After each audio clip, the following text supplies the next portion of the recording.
All right. Hey, everyone. Welcome back to another open court discussion live in the Counselor's Corner. I am your host, David Lorenzo Glover, aka the Controversial Counselor. Joining me is my co host, the Big Bad Wolf, Herb Lewis. Oh,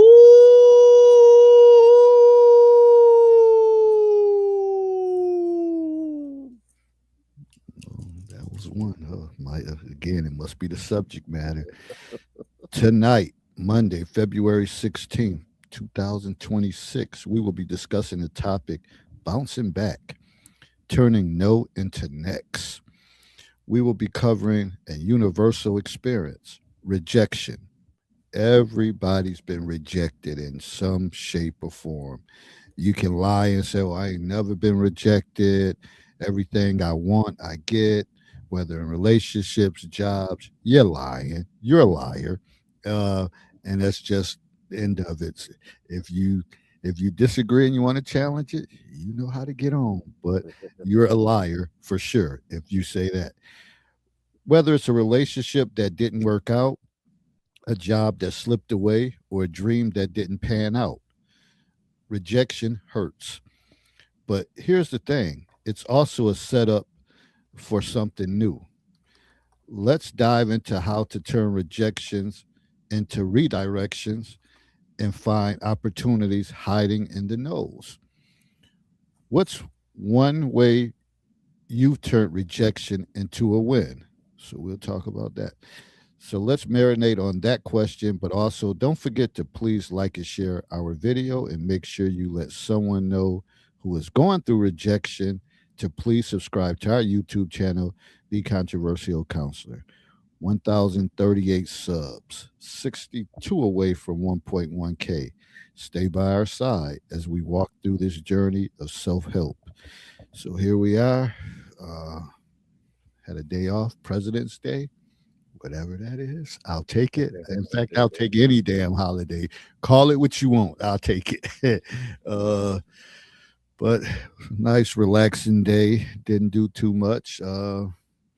Watched ESPN. Got a chance to watch my nephew's game from yesterday, the replay of that game. And by the way, Buffalo folks, the Buffalo Extreme ABA team, 16-0, ranked number one in the nation. In the nation. And it's just not like 10 or 12 teams, it's ABA teams all across the country. And they're number one. That arena should be jam packed to the point that pressure is put on that they have to get a bigger place because it's filled to capacity. But I know because they're semi pro, you guys are only focused on the professionals where you pay money up the ass to see them play. But this is a good Saturday um, evening to roll over to West Seneca and watch them play on a Saturday night doing something different. Good crowd, good MC that's commentating the game. Uh, Alcohol beverages, beer, wine, serve food. It's all right. I've been to a lot of games. I come down because come down to support my nephew and a lot of, and there's a couple other Niagara Falls people that play on the team. So I enjoy it. And I say if I'm gonna spend some money and travel, I'd rather see my nephew than any professional. So that's what I do. So shout out to them. Just had to throw that plug in there. But other than that, it's just been a relaxing day. That's what I try to do. Not try to do too much. Keep it simple and get a few things done. And that's that. What's going on with you, Big Bad Wolf? man, everybody know it's the first Sunday after the Super Bowl, and things are kind of low around here. So, and I'll get into my first therapy session post football, and it aligns perfectly with the topic. So I won't get into that right now. But I'm just cooling, man. Kind of broke the dietary budget or bubble, I should say. Order some pizza and wings, but I did that earlier, so I won't have to fuss with it tonight. But other than that, man, I got no complaints, man. The weather's starting to get a little bit better. Snow's starting to melt. I mean, I'm gonna have some flooding issues in the basement. I'll hopefully get that taken care of this year, man. But I got no complaints, man. I really don't. Got to get my behind active so I can start dropping this weight. But other than that, man, shoot, life is moving, and plans this year to to go a few places, do a few different things. That's about it, man. I really ain't much else going on. Well, I got something to say to the Baltimore people. Listen, I know it snowed. I know y'all had that tradition that y'all pull out the chairs, end tables, mattresses, couches to save y'all spots. The snow is melting. That shit is over with. It's over. So once the streets start clearing up, there's no more saving spots. Because if you're gonna go by that, then have the respect and courtesy for people that normally park in front of their house because it's street parking, and have that respect for them to say, oh, somebody normally parks there, so we don't have to have a chair or something. Pretend like it's a chair there, and have that respect. You shouldn't be living around the corner 2 blocks and you parked in front of somebody else's house. But I'm gonna tell you, it's gonna be some furniture start moving because I've been parking down the street in a damn parking lot, and I've been patient. But as this snow melt, I'm gonna start rounding up that shit and start throwing it away. Come see me. Come see me. And that's all I'm gonna say. That's all I'm That's gonna say. wild, Because, man. Furniture. Every time you say it, man, I try and visualize that mess, and I'm just like, that wouldn't fly here. I should have downloaded and put a picture up on here. I wasn't even thinking about it, but they'll Broken. pull out You anything. become with broken furniture, discarded furniture, everything except intact furniture. Now I went along, I respected it but once the streets will start clearing, you might have a few little snow banks here and there, but once sides is clear, your Home Depot buckets and all of that stuff, that shit got to go. It's fair game now again. It's fair game. So take your baby stroller, put it on the porch, or do whatever, because I'm gonna start moving furniture around here.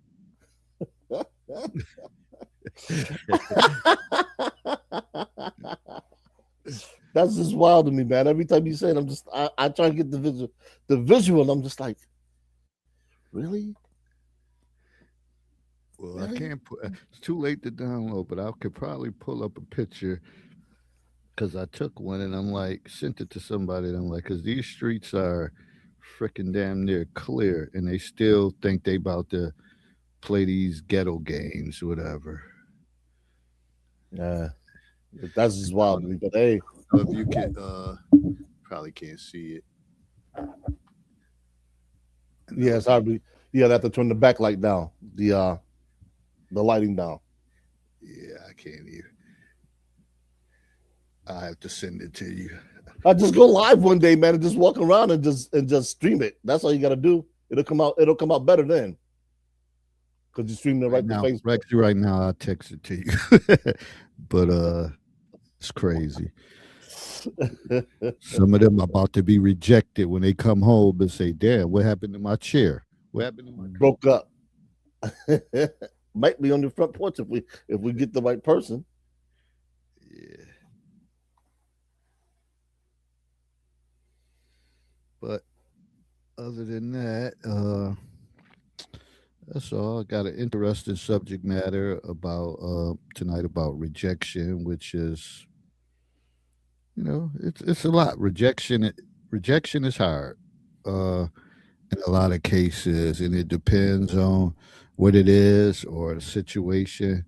Like being younger, being rejected by a young lady, that that could be painful for a lot of folks, especially if you are just starting out in the game, the dating game, or you really like somebody and you uh, kind of shoot your shot, and things don't work out.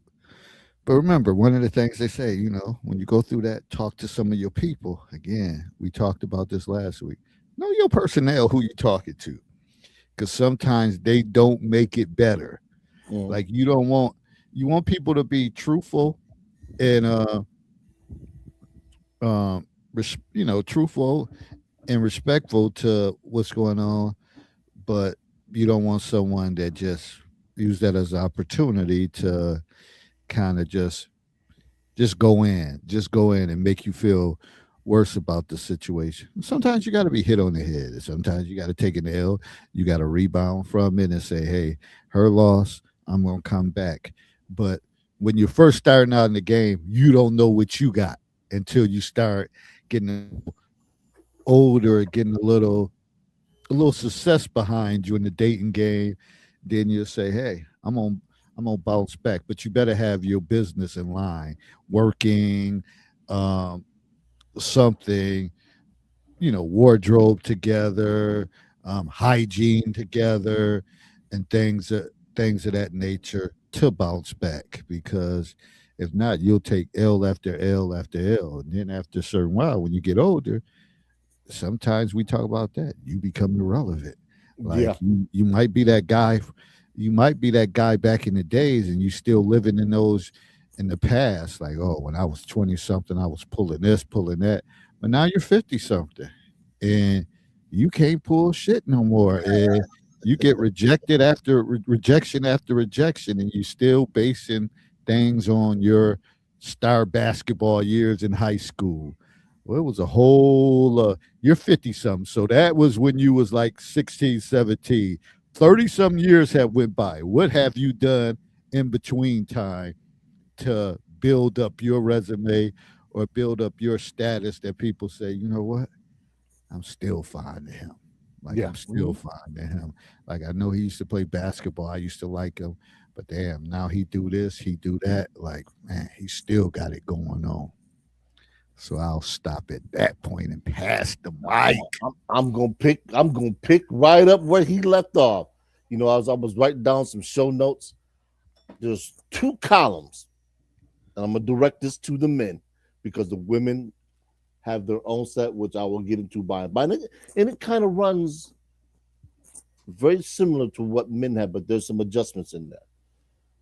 Things that you can't control: your style, your class, your income. Okay, we're gonna focus on those three things. Your style, not necessarily what you wear, but how you wear it. Because I could take two dudes, I can give them the same, clothing, and one will rock it nice, and the other will just look like a bum because you don't know how to accessorize. I can't say anything more about it than that. You have to come out with something that fits your personality. David talks about it all the time. Your personality, and your budget, and something that allows you to stand out, even if you in a group of people. You walk by a group of people, some female, but like, you know what? I like the way you rocking that. I like the way you looking this. I like what they say, the cut of your jib. All of that stuff is within your control. But some men just don't do it. And like David said, the older you get, sometimes the more complacent you get, and then you wonder why you can't even cold approach properly. And some people say, "Well, shit, cold approach is out." I beg to differ. And you know why I beg to differ? Because I've been successful on cold approaches virtually all the time I do it now. What happens on the other side of that cold approach, that's what we're going to get into, because I'm going to tell you how my situation went when I did a cold approach. I shout out to my man Carnell. He put me on it, and I picked up the baton and I ran from there. So now we're going to talk about, or I'm going to talk about the things that you can't adjust. You can't adjust your physical looks. So if you have a nose that you think is too big, or you think your lips too big, you can't do much about that unless you're going to do surgery. That's extreme. And I mean, if you want to do that, by all means, knock yourself out. But you're still going to have to deal with the physiological person that is you, because you're still carrying around that residual failure within you, and you have not purged it. Why? Because you had no success being the new you. You're still the old you. No matter what you do with all this physical, you can go get liposuction, go get the six packs ripped up, but you still that person that had no success with women all through high school and then your years in college. One or two people, and you might, hey, quite a skeptic, you might still be walking around inexperienced sexually. And what people don't understand is that comes out in your interaction with the opposite gender. You'll come across as socially awkward. You won't know what to say. You'll be fumbling over your words, and you find a female that you're really into, and then you just really mess it all up. She's like, oh no, he's all thumbs. Even if I walked into the house in a trench coat and gave it to him, he wouldn't know what to do. And fellas, I'm here to tell you, there's some cats out there that's like that. Well, I'm not banging on you. I'm saying you have to understand what comes with that territory. So your height, you can't do anything about that. And people say, well, the women don't want to date men under 5'9", 5'10". No, they don't want to date you, and they use that as a convenient excuse. Because trust me, if you came into some money, if you came into some windfall, the things that made you more attractive, your height would not be a requirement. Your presence would. And that's what fellas y'all gotta understand, man. All the stuff that women talk about publicly for the right cat, that mess do not exist. So the question becomes, how do you become the right cat? And ethnicities aside, I know people talk about the difference between Native Black American women or FB or Black women, Caucasian, Hispanic, Middle Eastern, Native. Run the gambit of women. I've dealt with most of them. I'm telling you, half of that stuff don't matter if you're ticking their boxes. And I'll let Dave take that from there. Yeah. And Herb mentioned some things that you can't control, but I like to tackle the part about just moving forward, because there are things that height, physical appearance, again, like you said, unless you go get some cosmetic stuff done, and to me, you're already at a deficit, or saying that I've taken an L. I wasn't comfortable with who I am, and especially in this day, we always talk about in this day of social media, and people strolling through pictures, and they're like, "What? Wait a minute. This picture said 2024, and you were significantly big, and now." So you lost all that weight. What did you do? I had the procedure, and depending, especially for guys, whatever. Like, women get passes on certain things, but until the clothes come off and you see all the ramifications or the consequences or the after effects of the procedure, and you might say, "Oh God, like what happened here?" But for guys, it looks like you're not willing to put in the hard work to get back into. And certainly as you get older, it gets more difficult, and as your work schedule increases, as you're working more, and you may not, or you got to make time for it, but sometimes it don't happen. And so it just looks like it can look bad for a guy in that case. So, and in those cases, things you can't control. You just have to deal with it. You have to step up your game in other areas. Uh, so it may be, but a lot of times we talked about that last week. The body and the mind, it kind of goes together. If one is off and you're not comfortable with the way you look, then mentally you're not going to be at your best. You're not going to be at your best, even as Herb said, you'll fumble if somebody came in with a trench coat, because you just not there mentally. You just not at your best to put your best foot forward. So you're gonna always struggle in those interactions. Even guys that got it all together, uh, physical appearance looks as good, but let them have a setback or a rejection or a loss of a job, they're not gonna be the same. Uh, and a woman could say, "Oh, I seen him the other night. I mean, he just wasn't like I thought. I expected more. Like his conversation was weak, his body language wasn't right. Like it just didn't.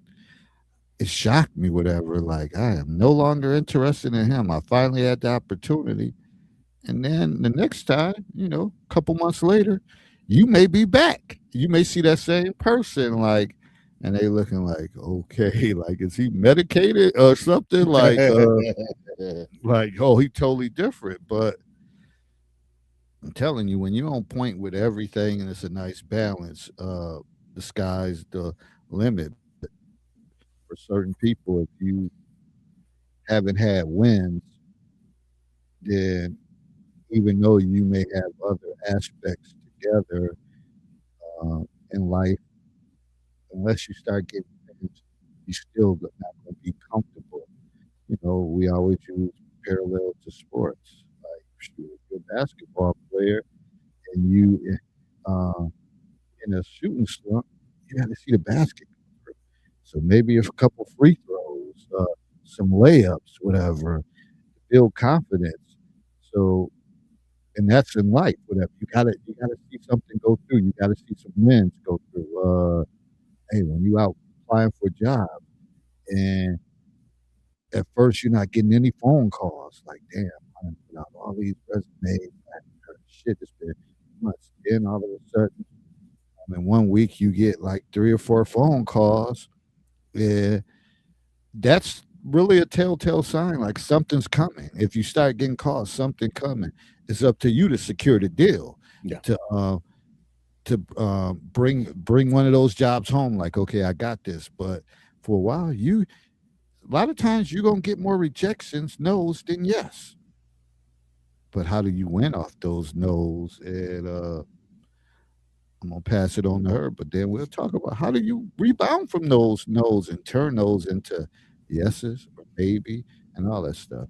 Again, job, career wise, friendship wise, all that stuff. Because again, even friendship wise, sometimes people struggle to have friends, Yeah. maintain good friendships or whatever, and they'll blame it on everybody else instead of looking in the mirror and say, "Damn, I can't keep a friend worth shit," and that's kind of sad. And that plays into what I label as self-awareness. And I know it'll be a catch-all for a lot of people. And some people will say, well, what exactly do you mean when you say self-awareness? Good question. I'm gonna break it down for you.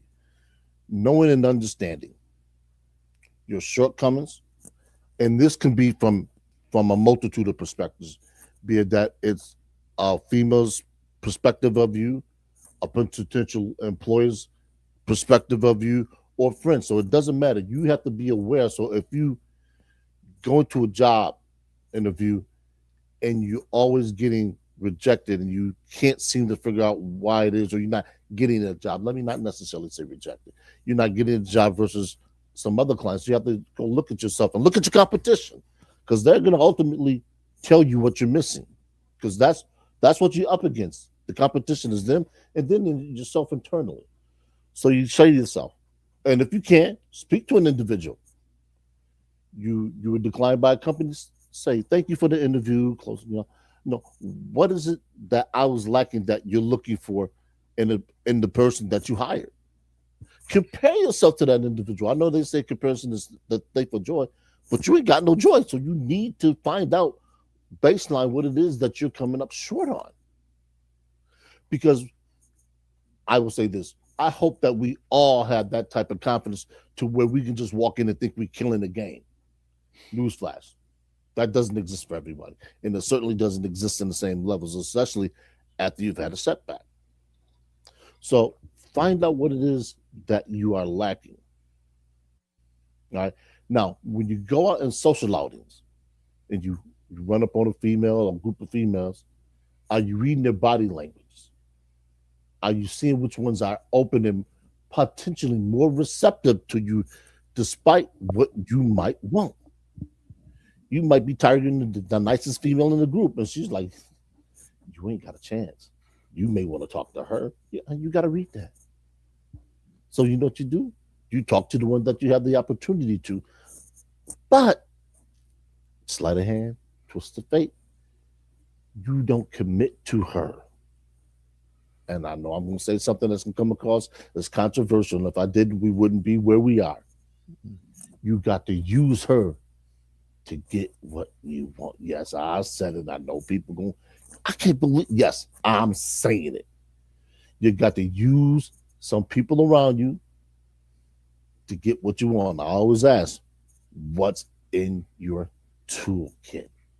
So you basically saying you got to get some wins under your belt. So you may have to take a shortcoming or something you're really not. That ain't really your top pick, but it's a win. You got your confidence up. Then unfortunately, you drop her like a bad habit. Now I don't know if But, you meant it like but that. you ain't, and that's the key. That's the key. You don't necessarily have to commit to her in that way. Mm, She can be your mouthpiece. mm. All the good things that you do, the good times that you have. Guess what women want to have more in life than anything? They want to have a good time. So guess what happens if you pick up the second one in the group? Y'all go out, y'all do a couple things, and she come back gushing. You know what? We went here and we did this. Guess who's gonna ask who? And now, like the Trojan horse, she doing your work for you.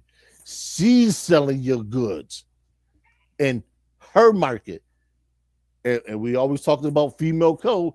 Guess who's first to break female code? Newsflash. It ain't the men. It ain't the men. So yes, they're breaking code fast. And like I said, women want to have a good time. They want to be entertained. And if a female finds out that you entertaining one of her friends and ain't nothing else going on, guess what she might do? She might do the Ricky Henderson. She might try and steal second base. Baseball analogy for those of you who don't get it, go look up who the all-time base stealing king is in MLB. Take your stuff when the people ain't thinking about it or looking. But you got to do that. I know it sounds dastardly, it sounds sneaky, and it sounds underhanded, but hey, she wouldn't give you the time of day. Remember when you first approached, and now you, like David said, you've improved. You've done the work. You back on the court. The shot falling. Oh, they want to be with the shot caller. They want to be with the baller. What is it? 20th spades on the Impala? Got to rock tonight. See, for me, and I mentioned this before. When we were younger, we would go out. Like I didn't have a car, so some of my friends was fortunate they had cars or they had access to a vehicle. So seating was limited. So if you got in, if you got four or five, because you have one, two in the front, and maybe three in the back. And if you able, and if it's six or seven, you left on outs. Um, Got to find another way. But one of our shout out to Igor, that used to always push it like either y'all gonna sit on y'all fucking hands tonight, or you gonna go out here and get some numbers, or whatever the case is. So you didn't want to get back in the car at the end of the night and not be successful at all. Some days it just it just didn't work. You didn't feel it. You didn't feel it. But I think after one of them days, I was like, I ain't hollering at nobody or whatever. Like, well, you should have stayed fucking home then, whatever. What's your point of coming? But I didn't have after that it wasn't too many nights like that. And even I'm quiet, I'm shy. But I had to get in my element because I was pushed to do so. And and I know like if you looking decent, smelling good, and you presentable, opportunities open up. So by the end of the night, after that, You had numbers on your hand. You have to try to make it out. Like, damn, I wonder what this is. Piece of a brown paper bag, parts of a business card, you name it. We would pull out our stuff like, okay, here it is. And maybe some of it was just fool's gold, just to impress your friends.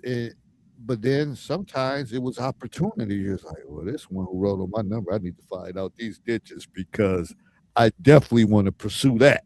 Yeah. And it was a time. It was a great time, man. The rites of passage back in them days is. I sometimes I look at these youngsters now, like I feel bad for them. I really do, because all of their stuff is put out on social media, and they have to base it on that. And when we had to have, face to face conversations, talk on the telephone, had to split time with siblings to talk on the phone, and oh, it was nothing worse than you calling someone or giving someone your number and they call you, and you can never get a chance to speak to them because your mother stayed on the phone even though she paid the bill and wouldn't let you know that such and such call you, or she tell you a day later, what, what, or your sister got a phone, a pink Conair phone with the bells ringing, and if she caught you in your room, get out my room, and you trying to be in the cut talking, lights off, whatever. She come home, get out my room. Why you in my room? Uh, man, we had a time. We had a And that it's funny you say that because that lends me at least to the next thing about it, where a lot of fellas they struggle, especially younger generation. You mentioned that two approaches, two styles. There's only two, as far as I'm concerned. Now, people will disagree, and dating coaches will tell you this and that. As far as I'm concerned, there's only two elements or two ways in which you can approach some women. One is called cold approach, and for me, I'll label this as hostile because nothing's really in your favor. And then I'll label some as familiar. And simply what that means for me is the openness of the individual that you particularly are going to engage in conversation. Hostile or cold approach. Anywhere a woman is not looking to engage with male company. Anywhere. It could be a church, could be somewhere you go to work out, could be a grocery store, could be a college class. I'm gonna say this tongue in cheek, could be a job, could be a job interview. You don't know where a cold approach opportunity might exist. And some people will say, well, some of that's kind of dicey. You don't know who you're gonna get. Exactly. Which is why you got to be able to read body cues, understand language, and have what they call icebreakers. Icebreakers are simply nothing more than a way to introduce yourself without necessarily being seen as a creep, and I hate this term, I really do, but I got to use it, without arising her ick, and ick is something that just turns her off immediately, whatever it is. That's what you have to be able to do. Now, I can't tell you how to develop icebreakers because I don't know you. You got to know yourself. Case in point, I was working. This is about a little over 2 weeks ago. This Monday, I was gassing up the company vehicle, stopped in the store, overheard a female talking about honey buns. I said, oh, you going to get me one? She said, no, I ain't going to get that. We struck up a conversation, found out how old she was, and she was leaving with a group of other females. I said, so that's it? She said, what you mean? I said, I don't get to see you again? She said, oh, yeah. I'll give you my phone number. Cold approach. And like I said, I'm only telling you things that I have done. It's things that have worked for me. Just because they work for me doesn't necessarily mean they're going to work for you, but you got to cultivate. You put time in, you plant them seeds eventually turn out to well, those flowers aren't looking too good right now. And they turn out to germinate and they grow into something that you can be that you can find usefulness to. And you put that in your toolkit. And when the time comes, you pull it out and boom, you got a nice flower. Foliage is looking kind of attractive. She's like, okay, you know what? Let me see what this young man got. But you got to put in the work. So anytime you get rejected, and I'll say this, anytime you get rejected or whatever the case is, it's time to go back and review. Just like David talked about sports, and we always make sports parallels because it's boom, it's right there in your face. You go back and you look at the tape, you say, okay, what did I do that may not have aroused her interest? Women often talk about sparks. What did you do to create a spark that created some tension, if you will, that allows her to say, you know what, there might be something here. Let me invest a little bit of time and see what he can do. Right? And then you got the places where people are more open and receptive. I don't know how many of you fly or how many of you travel. Rental car agencies, I've approached there. Airports, on flights. And I know that sounds crazy. Who in the hell wants to pick up somebody on a flight? Think about it.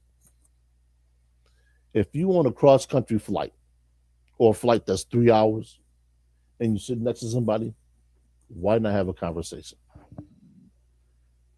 And it's just conversation. You don't know where that conversation is going to lead to. I was on a flight coming back from Phoenix to where we going? I think we were going from, I want to say from, yeah, we were going from, because I went from LA to Phoenix, and then I think we was going from Phoenix back to Buffalo. Conversation just was flowing, and the lady was talking about business idea, how she could grow her business to get more sponsorships, and the guy she was sitting to, and I overheard a few things, and I was chiming in. Those are opportunities to expand your reach. Business leads, all of that stuff helps you to grow internally and hopefully externally, because you don't know where your next business, especially if you plan on moving from city to city or location to location, state to state. We are in a world now where more people are working remote. They're transient. They're moving.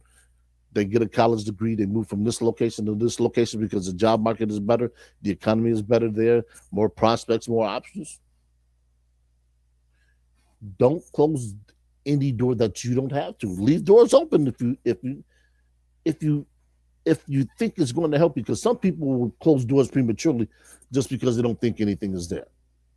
And that's not necessarily a bad thing, although it could be counterproductive to what you want long term. Okay, she didn't walk through the door that time.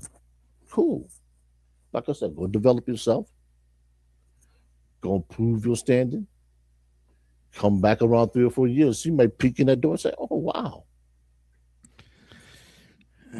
Okay, I see you working. And for fellas, women too, if you don't, and for me, I'm gonna label social media as more than having Facebook, Instagram, Snapchat. If you're trying to be professional, you can have those, but get yourself on places like LinkedIn.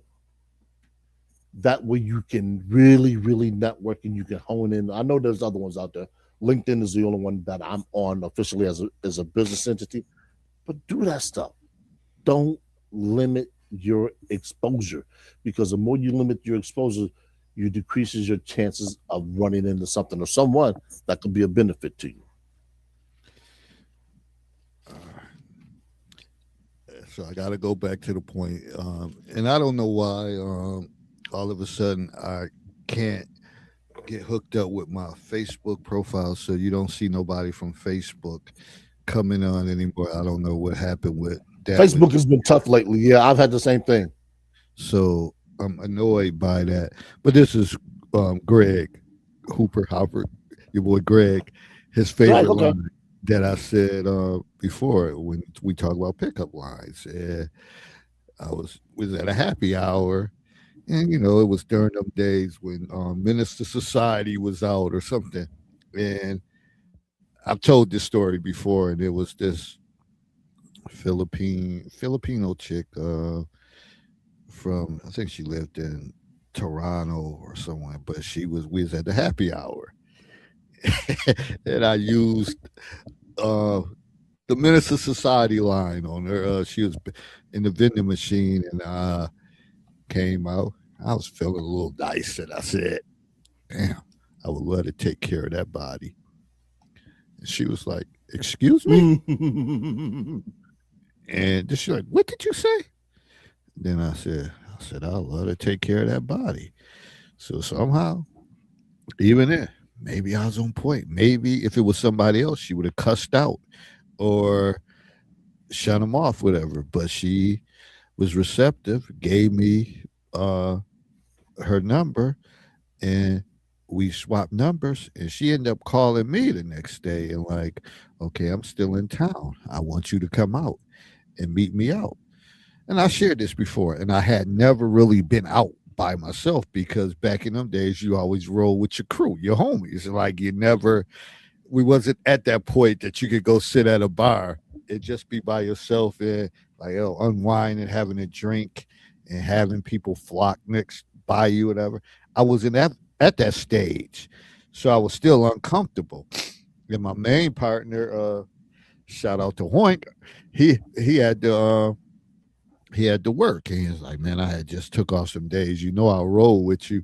He was like, "You just gonna have to take one for the team and roll out." So I was like, "Yeah, I think I'm gonna have to go out and meet her."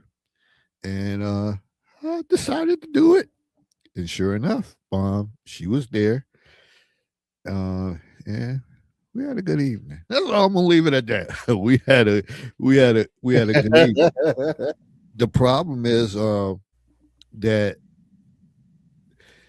because of my biases towards Canada, that she wanted me to continue to come over there and like come to, because I think she worked for like security, uh, not as a security guard, but probably like managing, setting up, coordinate their times and all that for the Toronto Raptors.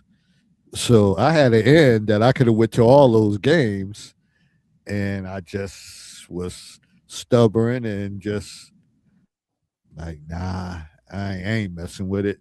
I ain't with it, and I kind of kept it to myself, whatever, and then it just fizzled out, whatever. But that would have been a great end. She was like, and you got access that you can meet some of the players and all that. She was schooling me on games. She was like when Jordan comes here, his drink is Cavassier, whatever. And so she knew, and it wasn't like she was making the stuff up. I could tell that she had a little knowledge, and she was trying to put me on, and all because I had that little icebreaker thing that led me to that, and she wanted to extend it, but I sort of like rejected her offers. It never transpired. That was one point. It was something else. You said, "Oh, LinkedIn." I always think about LinkedIn because, again, I'm a competitor, and I mentioned this before, and I remember they had that feature on there about networking and being the top person in your region and all that stuff. So LinkedIn is a great source. But I remember a few years ago, I watched myself climb all the way out of all in the Baltimore, Maryland region. I think I started off, I don't know what number, but I had worked my way all the way up to number 3. And that means I was making moves, making posts and all that stuff. People was checking out my profile. And the number one person was the superintendent of Baltimore County Public Schools. He had that run for the longest. Like he was the top dog. And I was like, it's gonna probably be hard to overtake him. But I was knocking at the door. But then I got irritated because one of my homeboys I still work with, all of a sudden he shot up to like there, but he had no profile picture. And I was like, yo, when he came to work with me, I said, how the fuck you get the number 2 and you ain't got a damn profile picture or whatever. And I don't even think he was following it like that. He's like, yo, what you talking about? I said, this is thing that they rate you based on your post interactions.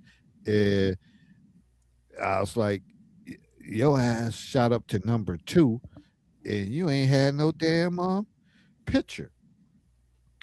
I guess I'm just saying that to be saying like how you can be put on and meet different people and things like that.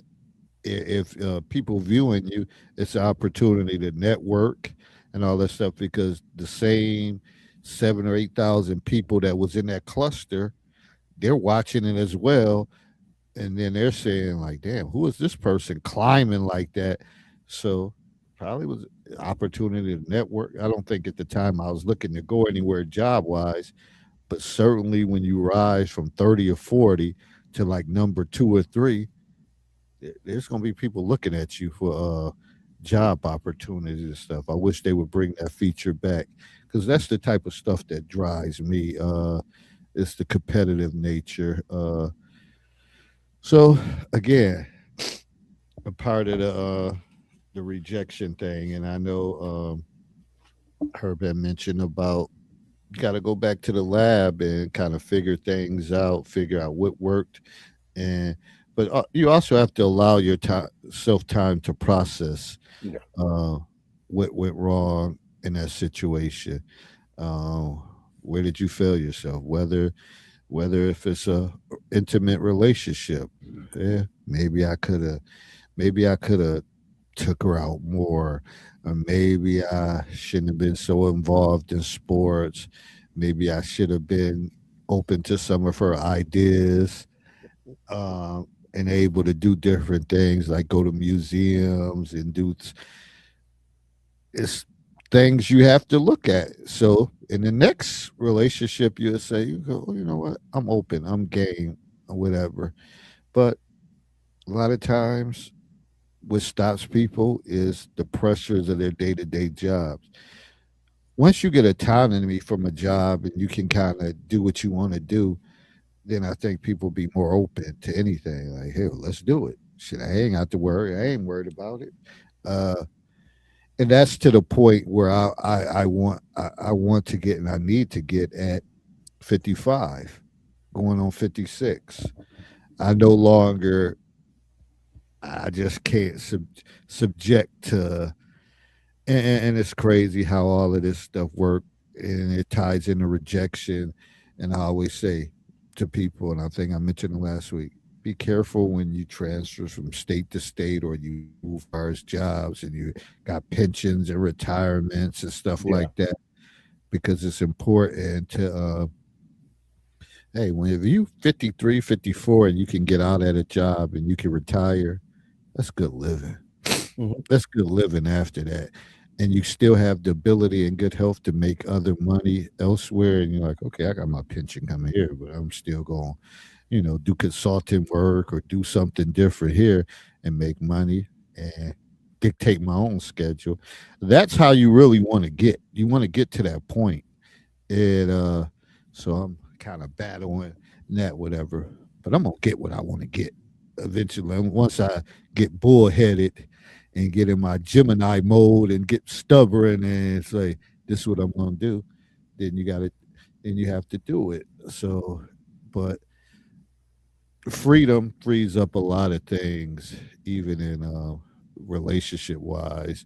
Um, that if you can don't have to worry about time or this or that or money, whatever the case is. And if you kind of set, eh, you have more options and more opportunities. Absolutely. It's funny you talked about the dude with the no profile picture. And as soon as you said that, it conjured up the movie Revenge of the Nerds when they was going through trying to get into a Greek sorority, Greek fraternity. And the guy said, "Hey, your scores are off the charts. Here's a PS. Next time you may not want to include a group photo."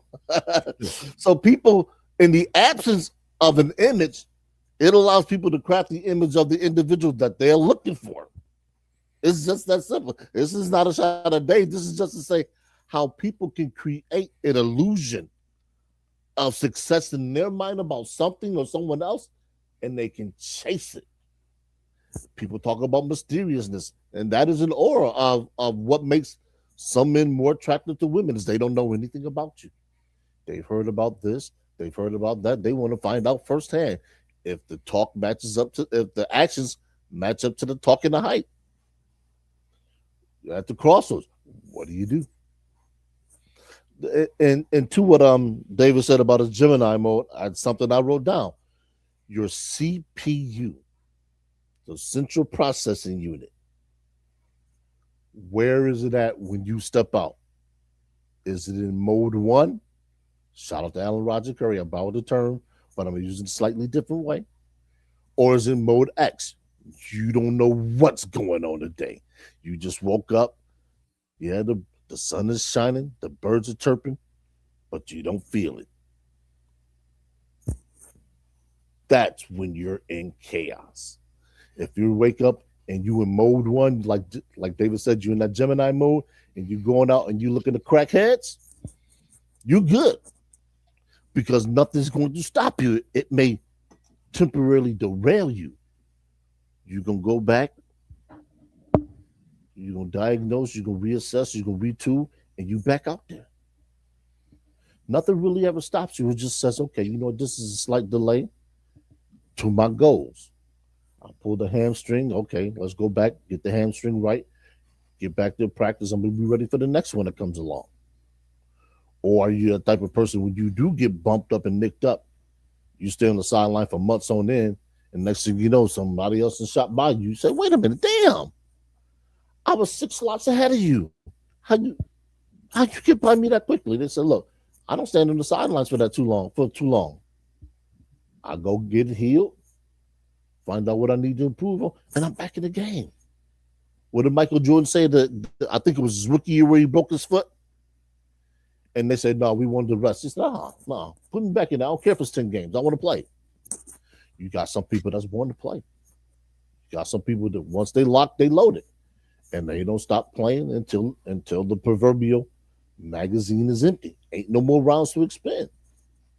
So what is it that you gonna do? How you playing the game? How you gonna stay in the game once you take a shot? Because everybody takes a shot. I don't care who you are. I don't care what activity it is. I don't care what you do in life. Everyone, male or female, is going to have a negative outcome. Nobody has success all the time. You can't find me a person, an entity, an invention, or anything that has not had to deal with and overcome some type of setback, some type of rough start. Whether there's an inventor, a singer songwriter, an athlete, anything. Even matter of fact, presidents. How many times do you think a person that has been elected president has lost an election? Has lost something, has had to overcome some type of setback. Fortune CEOs for major companies. I'm sorry, Fortune 500 CEOs. Let me get that correct. Major companies start out small, or get no for a loan, go back around here, retool, speak to somebody, and say, well, how did you do it? Is this what you did? Okay, they say, well, if I tweak this, do you think that might work? They say, I don't know, I never tried it that way. Next thing you know, you tweak something, and boom, you break through. Next thing you know, you got people coming to you, asking for advice on how you did it. You say, I just tried this. Some people told me this, and next thing you know, this is where I am. Nothing works for everyone, but you have to be willing to try to find out what doesn't work. Because if you don't try, then you're never going to be able to find success. And I think that's where a lot of people, regardless of their gender, they give up. Now, I will say this, and I can only speak from this perspective, obviously, as a male, I think it's easier for women in certain ways to be more successful than it is for men in other ways. Now, let's talk about dating. For most women, you have to be reasonably attractive. You don't necessarily have to blow anybody away with your wit. You don't necessarily have to blow anybody away with your income. All those are positive.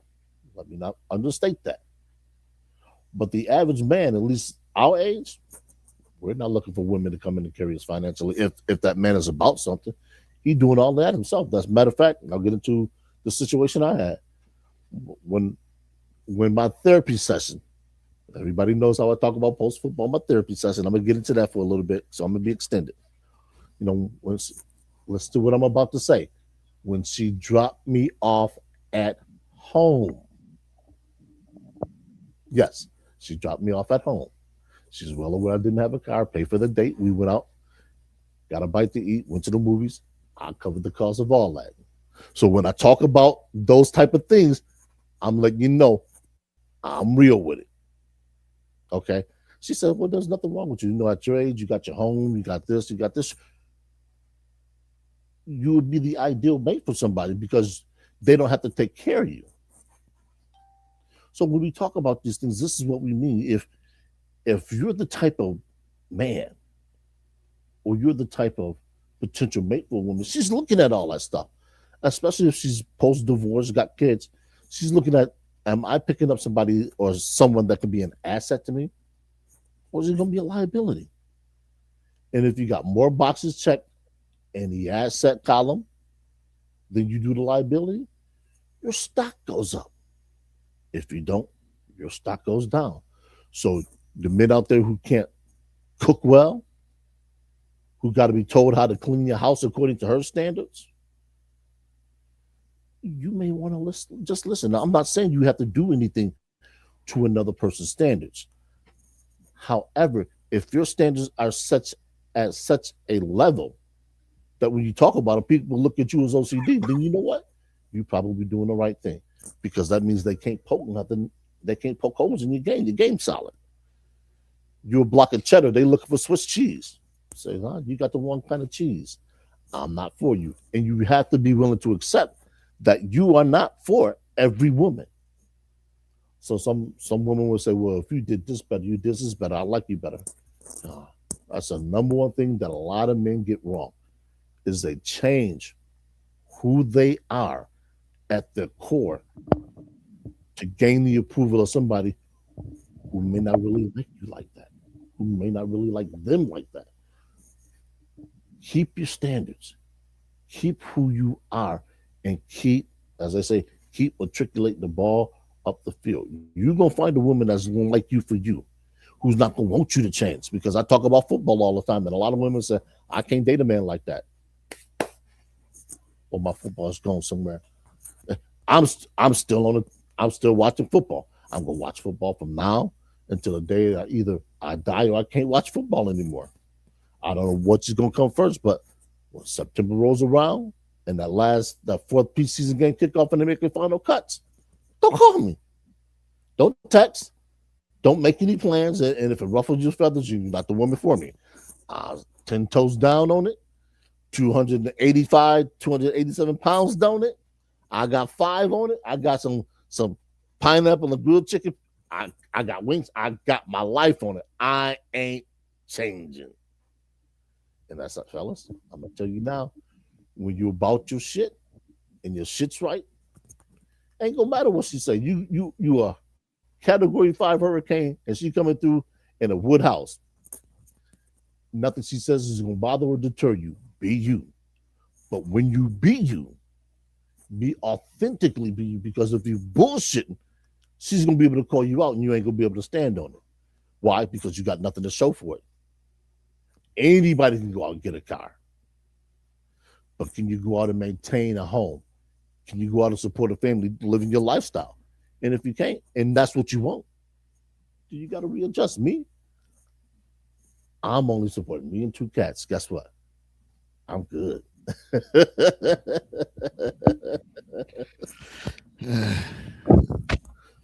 So when you made me think about something when you were talking about sort of like sports and all that stuff, and it made me, I'm a boxing guy. It made me think about Bud Crawford. how he was rejected, and then lately he had his last couple fights he had big money fights, Hmm.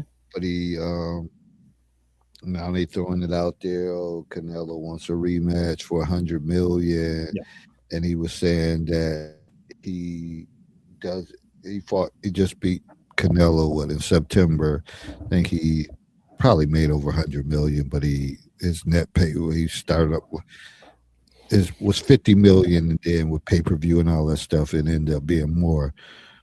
But he was saying that how his it's more painful to go through the training camp and all of that stuff.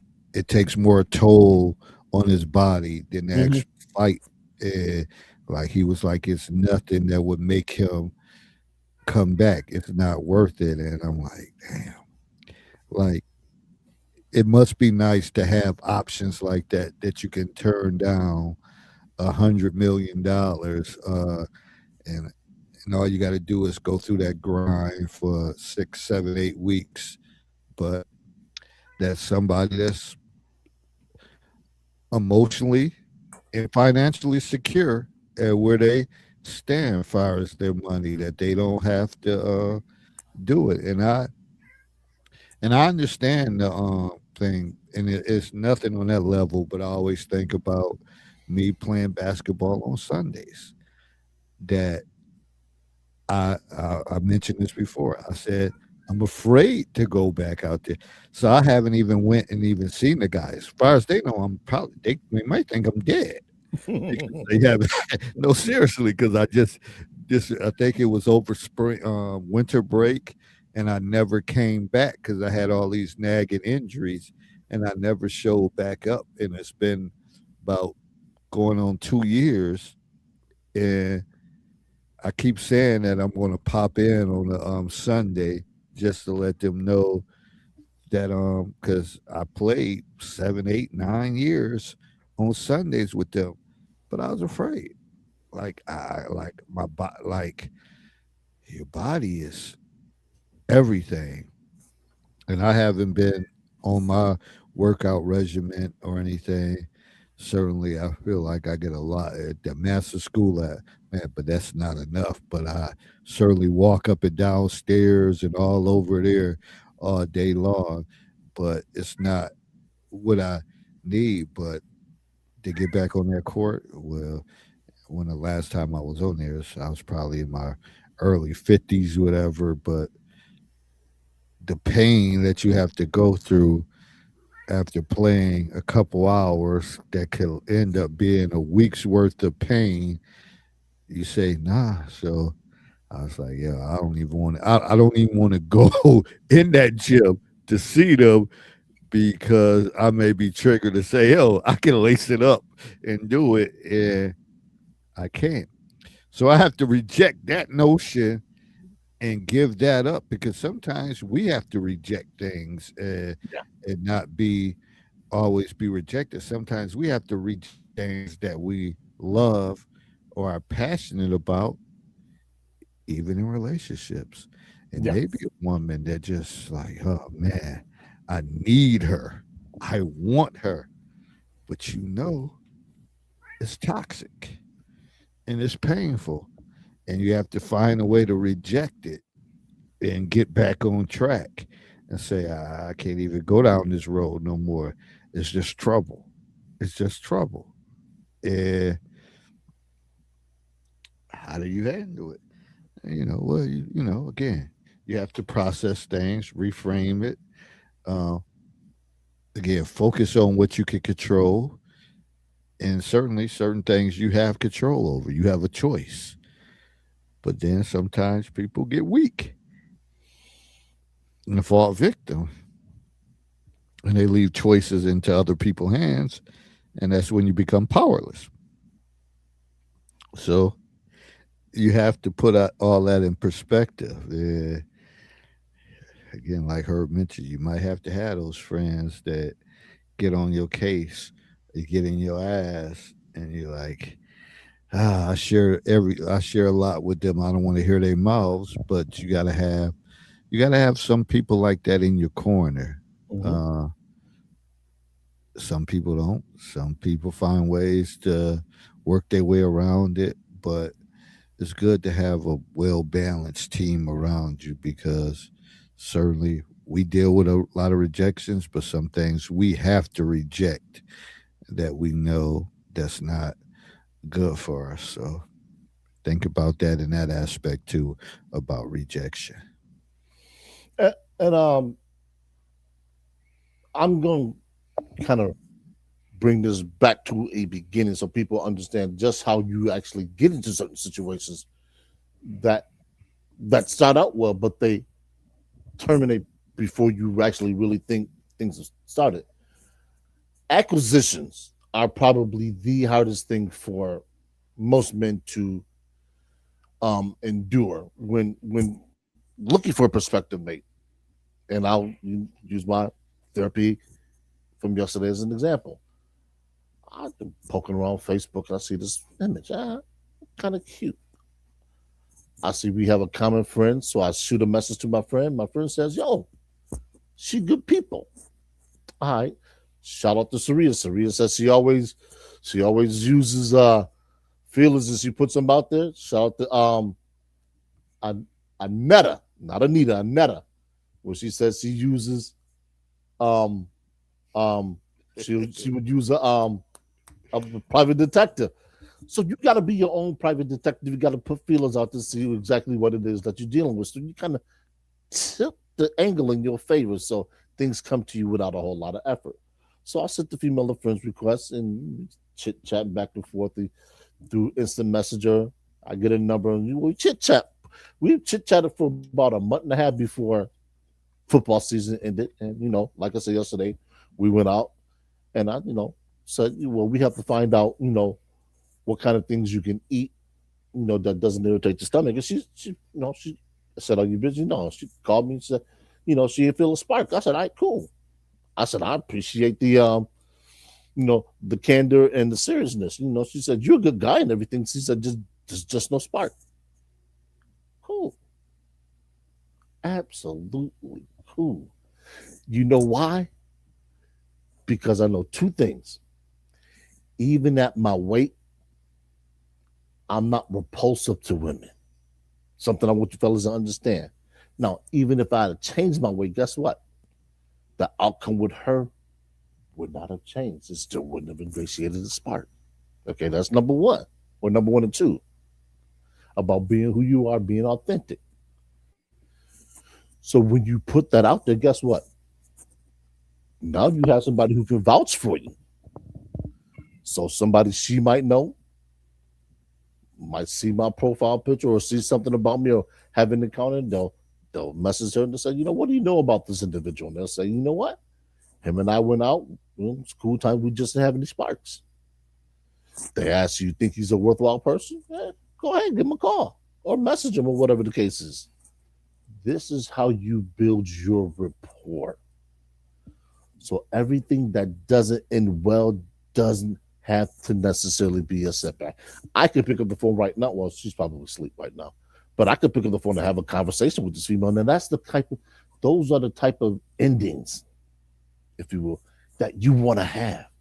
Because everything that ends doesn't have to end terribly.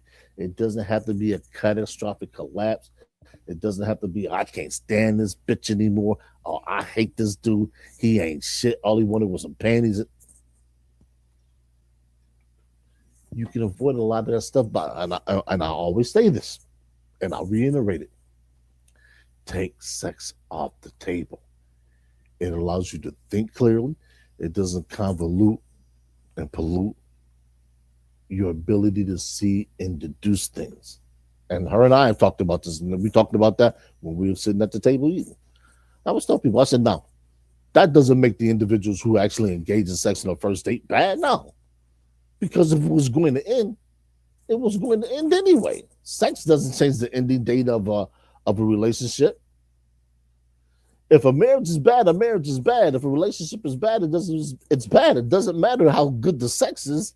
The underlying issues are still there. Why you don't want to be with this person?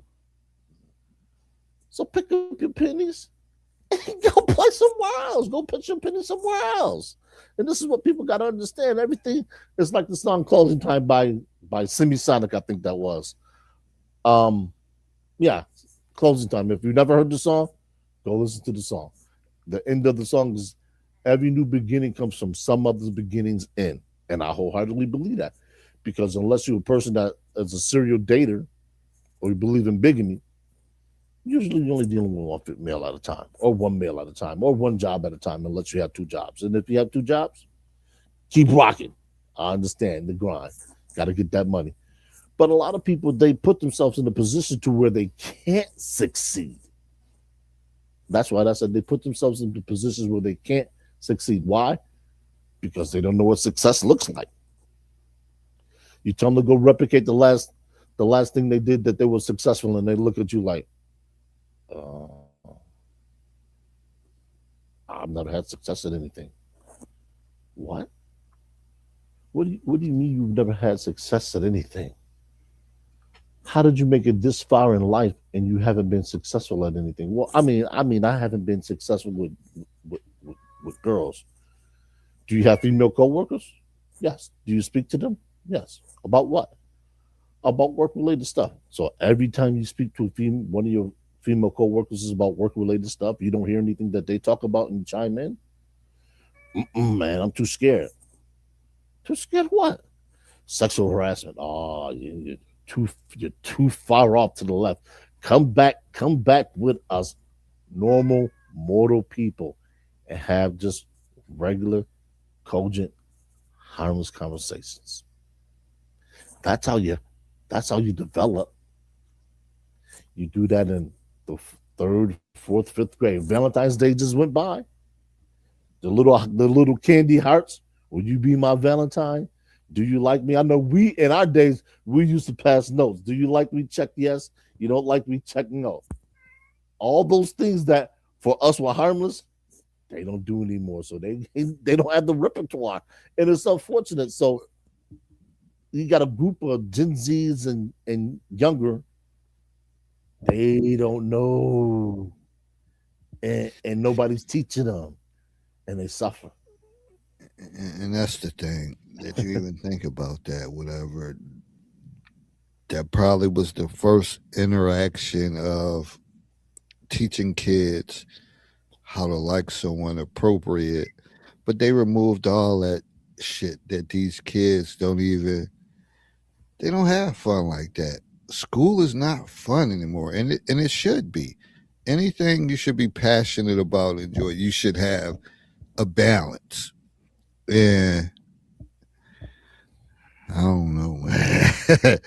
I don't know, and that you think about it. I think about that like you would get extra Valentine cards from certain people, or they might write something in there, and you be like, "Oh shoot!" Like, okay, well, I didn't have no game to go nowhere with that in elementary, but the thought of it is, it felt good. It made Yeah, you feel good. It made you feel good inside. And sometimes imagine going to school of some people, they never feel good inside. And some people go to work, never feel good inside. And I think that's a part of it. If you go to work and you miserable and you never feel good inside, you always gonna feel rejected, yeah, uh, no matter what. And as much as I say, these last years to me winding down at workplace, the one thing I have good relationship with the kids, and that's what I'm there for. Furthermore, is to have conversations and to teach them, to troll them, to whatever I do that's effective, that they understand like he unique, he dynamic, and that's what it's all about. So again, this subject is deeper than what most people think, because a lot of people, they're really rejected. They're rejected individuals, and it'll come out and manifest in their behaviors hmm with so many things. And you could use the popular word to say you toxic, but that probably came from rejection. Uh, that a lot of people become toxic because they have a mindset that nothing will ever a self-defeating attitude. Nothing ever works for me. So Yeah, when things are good, they'll sabotage it to begin with. Like this is going too good. It could be a woman like this is too good to be true. So they'll find a way to all of a sudden everything is good, then they not answering the phone or communication becomes inconsistent. Like, hey, we just had a good time. What is yeah, going on? Well, when you dig deeper, shit, you realize that shit, they sabotaged that because they've had rejections. And that's why we always talk about this too. When people are like, oh, that was the past. It doesn't matter. No, all that shit matter from day one. Day one. And if you real and you're in conversation with people, you could tell them your lifestyle, your situation. This is why I respond to certain things because this has happened. I went through this. And the only thing you could do is try to work through it. You could try to mask it and sweep it under the rug. And then all of a sudden you're married and they like, what the fuck did happen? Uh, where did this come from? But when you have all them conversations along the way, hey, my dad was like this, my mother was like this, my grandmother, when I went over there, she was an alcoholic. hmm And and when you start having those conversations, because the problem is too many of y'all want to act like y'all freaking what's Fresh Prince? Where Oh, did they Bel live Air, at? Bel Bel Air. Air. Like y'all lived a Bel Air Bel Air lifestyle, and you know y'all asses didn't. And that's what people are used to, trying to make it seem like their situation was better than what it was. Be real about your situation. Talk about it. A lot of it you couldn't control. It was a parent issue, or it was a societal, a community issue that led you to that.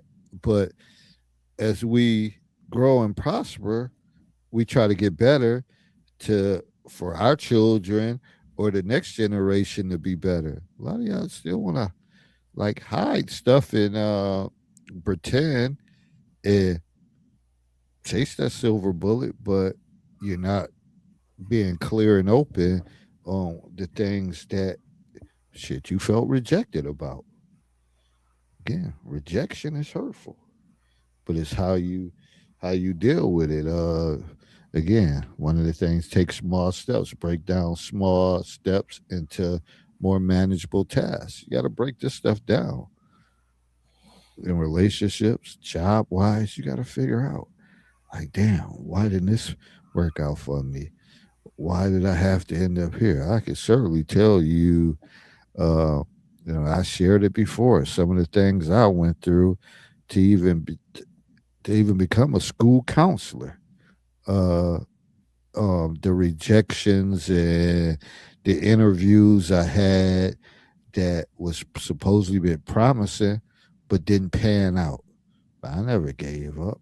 I kept saying I got a job regardless, and that's the thing. Some of you, y'all get y'all emotional intelligence be so low that y'all will quit a job and then figure like, oh shit, I forgot I quit a job. How the hell hmm I'm gonna take care of my kids? How the hell I'm gonna do this by the time this kick in?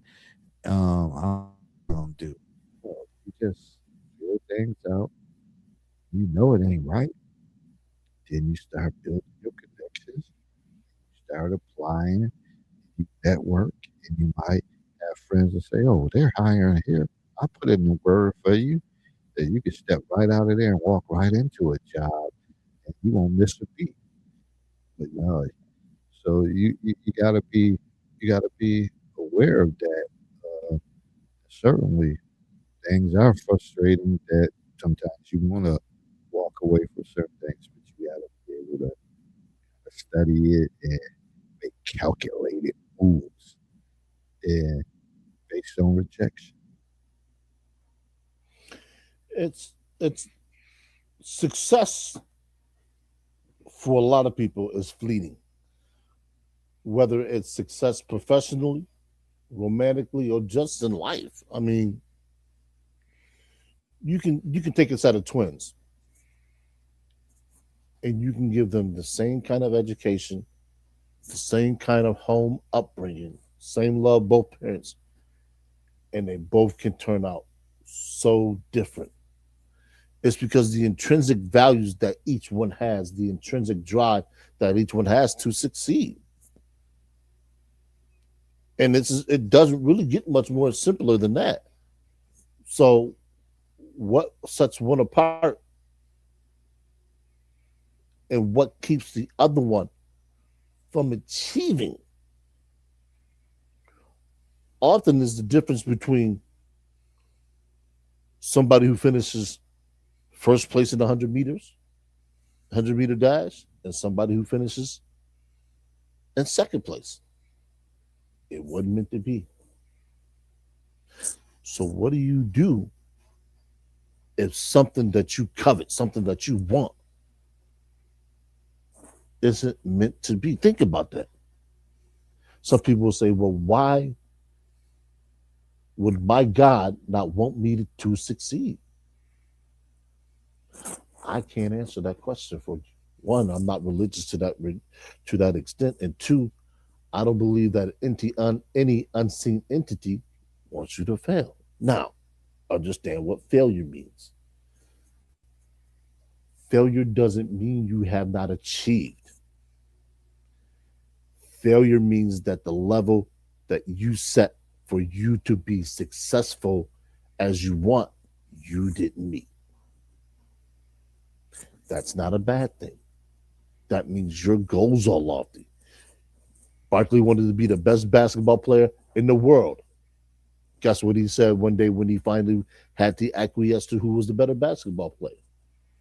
He called his mother. He said, Mom, I think I met somebody else who's better at basketball than me. And guess what it did for Barkley? It freed him. Of course, the person he was talking about, Michael Jordan. I don't think that second place is such a bad idea or a bad thing when you look at Michael Jordan's being better than you. Okay. Great. I'm second to arguably the greatest person that's ever played the game of basketball. Should I really be upset? I've accumulated all the drippings and all the things that says I'm successful. I got my health. I got this. Sometimes just accepting where you are in life, comparatively speaking, frees you to go on to be better in other areas. Okay, you didn't get to be CEO of this company. You didn't get 500,000 followers. Okay, you got 490,000. Okay, set right there. Go work on something else. And while you're perfecting that, come back and say, you know what? I think I might know how to get that extra 10,000. I may not get it now. I might get it later. Just because you don't reach the pinnacle of something when you want to doesn't mean you're a failure. And I think perspective helps, when pursuing certain things. Confidence is one thing, but confidence with a healthy dose of perspective, that's virtually an unbeatable combination. It just is. But when I think about that, I often look at even when people base stuff on social media and stuff, and they say, "Well, you don't have." People say you don't have a lot of likes or comments and all that. I said, I don't worry about that. I don't worry about that because I'm growing in other areas that, don't that you don't see. Of course, if you get on here talking about your relationship, excuse my language, your man got caught fucking such and such and was your friend, you're gonna get all the likes you want, comments and all that stuff. But what does it really bring you? And I just had made a post other yesterday, like, do some of you, and I'm gonna say women, and what I see in social media that y'all say men are childish and all that, some of y'all women need to take a step back and think about the things that y'all post and the far as pictures, videos, and all that stuff at a certain age when you have grown children and grandkids and you want to be validated because of that, but you're 50. You can have 200 comments and 1,000 something views, but do you think about how that's going to impact your children? When people start coming in, yeah, I seen your damn mama, or better yet, again, your teenage grandkids that some parent pulled up and they gave that kid the information to take to your grandkid at school. And look at yeah, your grandmother.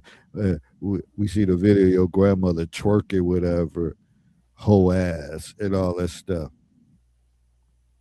Yeah, I don't think about that. Your digital footprint, and so people often ask you, well, you don't get all. I like it. It depends on what it is. It depends on what I post, but I'm consistent. So right now, it shows that nobody's watching this.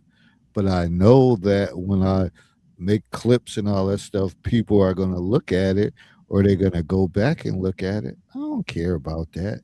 I don't worry about that. Everything will take care of itself Hmm. in due time, whatever.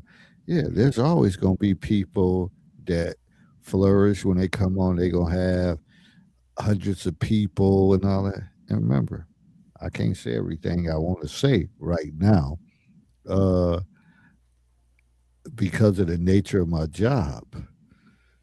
And when that shit don't happen, y'all better look out. 'Cause I might not only say what I want to say, I might say names and don't care.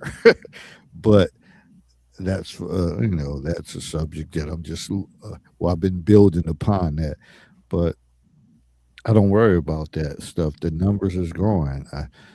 We hit the 1,000 mark in subscribers. Just got to get the public watch hours up. But as far as total views and all that, approaching 450,000 views on this channel. So people watch it. They just might not necessarily say anything. And most of my audiences automatically go be from Niagara Falls, Buffalo, and Baltimore. And we already know how Niagara Falls people operate. They're only gonna mess with you once you made it. Then they gonna be all over your shit when they Yeah. think money's coming through, and they think, "Well, I know him personally. I know the big bad. Well, I know both of them. How could I get to that status?" You got to go through you got to go through you got to go through a process that you may get rejected. Uh, so I don't even worry about that because I believe that consistency breaks down resistancy. Yeah. So I'm always gonna stay consistent. Gonna have my show. Gonna keep doing this and enjoy it because somebody's watching. Somebody's gonna watch a clip of it and say, "Damn, I feel you." Know how I know? Because you can look at other people's stuff and you're like, damn, we just said that shit last night. They ain't do nothing but went on here and repeated it. Yeah. So there's folks watching. So I don't worry about that. And it may seem like it's a rejection, but I don't look at it as that. I look at it as hey, certain things ain't for everybody, but sometimes the truth hurts And people might shy away from that. But the one thing they'll say, hey, he's been consistent. And again, once I add a little more funk to it, and that's coming because I'm determined for it to come because I'm determined to be a trailblazer to set my own path. And it's just trying to I'm just building up to it. That's all, folks. Building up to it. Yeah, a lot of people don't realize, and pardon me while I'm actually playing this tank game. A lot of people think that your level of success has to be based on somebody else, and this is like that's just not the case. What I deem to be a success for me is just that. So, and I like it back to when I ran track in high school. When I first stepped on the track, I had no intention of being a league champion. I was just trying to get over some hurdles. That's all I wanted to do. I just wanted to be a little faster, a little bit better, a little bit faster, a little bit better. Shout out to Stepnowski, John Stepnowski. He was a team's hurdler, 400, 100. He was cracking them. I was like, I just want to be as good as he is. By the end of the year, I cut about 4 seconds off my time. Was qualified for NFLs, made sectionals. I had no idea what I was getting into. I had no intention of being that person. It wasn't until I got within 2 or 3 races of the end of the year that I actually started thinking about that. So don't let anyone else determine what your goals are for you. Because you have some people that will apply so much pressure to you that you can't focus on being you. And some people say that makes absolutely no sense. Why would you want to be a quote unquote failure at something when you can be successful? Well, who determines that level of what success is? Just like case in point, the Super Bowl. And shout out to Diggs. All the misfortune that that young man has been through. How many people? Matter of fact, let's go back to when we were kids. And they would say, my goal is to play in the Super Bowl. How many football players can say that? How many football players can actually say that they played in the NFL game, NBA game, NHL game, professional golfer? How many people can say that they managed the corporation? Don't let anybody else determine what your goals are for you.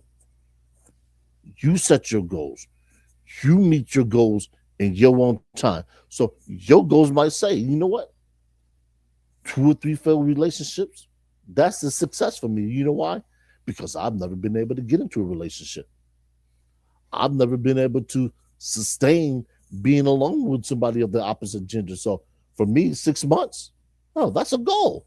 Next time I shoot for a year. I managed to get a year. Well, next time I might shoot for an engagement. Engagement was called off, 1.5 years. All right, the next person I meet, my goal is marriage. So you start talking about that. That's what you identify with. Everything that's in your toolkit leads you to that moment. And you find the person that's aligned with you, and guess what? Boom. You hit the ground running. Y'all tag teaming this. Y'all doing this. You say, you know what? I think I found what works for me. I think I found my success. Because it only takes one. It only takes one successful event to catapult you to your next success. And once you start one, you start knocking them down. I liken it to bowling. You don't bowl a perfect game in the 10th frame. You bowl a perfect game with the first strike. And then you're more. And then you're more. You get that, what is it, the turkey, and then whatever it is, and you keep going, you keep going. You get to that 10th frame.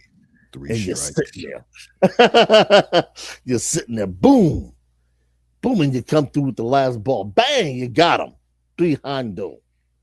People say, how you do that? You say, I started out with the first one. Because if you don't get a strike in the first frame, guess what? There's no 300. You got to start.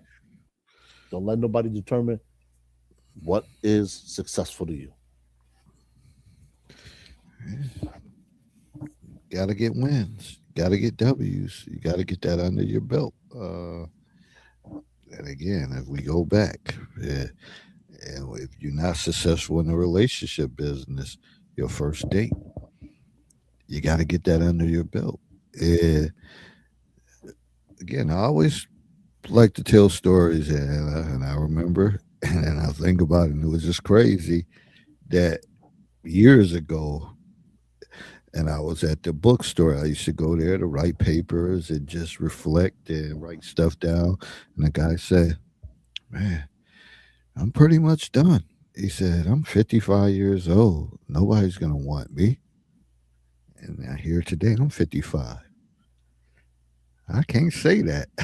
That ain't my story. That is not my story. That'll hopefully that'll never be my story. 15 years later, say, man, I'm 70 years old. People still want me. Whether I'm in a, well, I hope not to be, but if I'm in a nursing facility, best believe I'm gonna have a couple of them things up in there.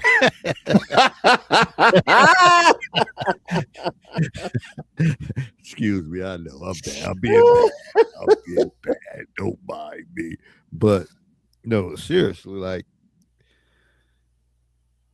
when he said that, I don't know how I might have been in my might have been in my early 40s, and damn, time fly by. But when he said that, I was kind of thinking like, damn, that's a self-defeating attitude. 55, you packed it in, but maybe he knew. Maybe he knew something. Maybe he never had no success. Maybe he felt like this is nothing he's gonna do to move forward that was gonna gain him success. So he kind of packed it in. I can't answer or respond to that because a lot of that is through your childhood. Childhood dictates a lot of your future outcomes, whether people know it or not, but it does. We talked about um, the attachment theories and stuff like on here that a lot of times that may determine the person that you become. And it's like all this stuff is so deeper than what people make it to be that could determine what's wrong with what's going on in society because we haven't bridged the gap between the community, the home, the schools, and all that stuff. Everything has been dealt with like a separate entity, and it hasn't been like a conjunction that everything come together and you have a big powwow. Just go in, invite everybody there, community, family, school personnel, and just have a big powwow. You know why y'all don't want it? Because y'all know like it's just gonna be too much. It's gonna be too heavy. So we'll just continue to piece shit together and think that's gonna work. Well, it ain't working, people. And I hope y'all know that it ain't getting no better. It's not getting no better. And it's probably gonna get worse before it get better with everything that's going on in this world today. But while y'all figuring that out, I hope to be riding out. It'd be Yeah, like, man, it's funny. woo-wee. It's funny how people project a lot and they don't really sit back and diagnose why they project. And usually it's trying to put themselves in a position so they feel better than somebody else, as opposed to walking their own or walking to their own drumbeat. And that's what I've always found, kind of fascinating, especially as I get longer in life and I have more years behind me than I do in front of me. People say, well, damn, aren't you tired of doing this? Or aren't you tired of doing that? My answer is, no, not really. And they say, how can you not? I said, because I never really get tired of living. I don't get tired of waking up in the morning or in the middle of the day and being able to lace up my rollerblades or hop on my bike and go for a ride down by the falls. For me, that's living. Those are the simple things that I say, you know what? I'm glad I'm able to do this. You know why? Because there's some people who had a heart attack. They can't do that kind of stuff. There's some people who been in a car accident who are paraplegics. They can't rollerblade anymore. They can't bike ride anymore. They can't walk by themselves down to the falls. They can't jog.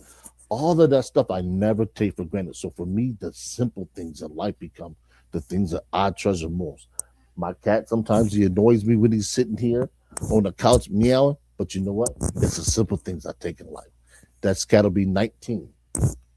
That's 19 years that I've enabled this cat to live by contributing to its overall well-being. Now, does the cat help me? Yes. I come home, the house is lived in. Simple things. Well, go ahead, or hold it down because simple things. I got to use the bathroom. When you get older, it's the simple things that I take out of my life and I build. Every day I'm putting a brick down. Another brick. Matter of fact, this week, what's today? Monday night. Tuesday night, I got to go to work. It starts a grueling week of about 60 hours, compressed in about 5 days, and I'm going to be tired. But every time I get up and get ready to do something at one of those jobs, I look at the end of the week, Saturday, Sunday, success. And I keep stacking, and I'm going to keep stacking them until I can't stack them any longer, and then I'm going to start to live off of the things I stack. Now, most people don't live like that. They live for today and tomorrow. They don't care about. They don't have a clue about, well, what are you doing next week? Man, I ain't even thought that far out. Why not? Because they have no plans. They've wanted everything, but have no plan on how to get everything. So when they are confronted with a situation to where they need to make a plan, they don't know the first things to do. So when you ask somebody, and you can try this out, ask somebody, what are your 5-10-year goals? And just watch them sit there and think and not reply. No, they don't have a plan. They don't know. So if you approach an individual and you're looking to date, male or female, and they ask you, what are your goals? Why am I here? What role do I play? They don't have a clue. And that's how a lot of people get themselves set up for rejection. Because I was asked that question last night. Well, where do I fit in on? Why did you choose me? And you're going to be asked those questions. You're going to be asked those questions by a job. You're going to be asked those questions by a prospective mate. You're going to be asked those questions by probably some of your friends. Well, where does this person fit in?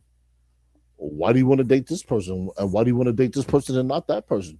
And you got to have an answer for that question. Now, I'm not saying they're going to like the answer. I'm not going to say the answer is conducive for them to continue on. It may not be. But at least they know where you stand, and at least you have put it out there that this is what you're looking for. Because everything that you have, that you want, may not be what somebody else wants. And that's okay. Your plan, your mission, your race, especially as a guy. And it doesn't matter what age you are. Like David said, some guy he was talking about wrapped it up when he's 56. Shit, you're supposed to be in your prime at 56 as a man. So long as you did what you were supposed to do beforehand, 56, you're supposed to be the bull sitting on top of the hill, watching the pasture go by, selective, what cow you wanna do what you wanna do with. But some fellas ain't do that. Some fellas they didn't get the information in time. They didn't build those successes one brick at a time. And now in the house that they wish they were living in, they can only watch somebody else live in. And because they don't have the skill set, they don't have the drive, and youth ain't on their side, they can't work that hard anymore. And they don't have the intelligence to be smart and work smart. They do. They in the rat race out here with every other person just trying to make it happen. And you ask them, well, what exactly are you trying to make happen? They say, man, I don't know. I know I'm gonna go down here to this bar and get me a drink. I'm gonna make that work. What about tomorrow? Oh, man, I didn't got that far. What about next week? What's next week? What's today? And that's the sad reality. That's how even younger people. That's how a lot of rejection starts from. Is the seeds of rejection have already been sown. That foundation that they built on, they built that shit on sand. One good wave from the shore washes all that mess out. It rose the foundation, that house and fell over. And now they got to pick up the bricks, the pieces, and try and rebuild. And then, you know what? That becomes too great for some people, and they just throw in the towel. And that's to be honest, that's when you find veterans excluded.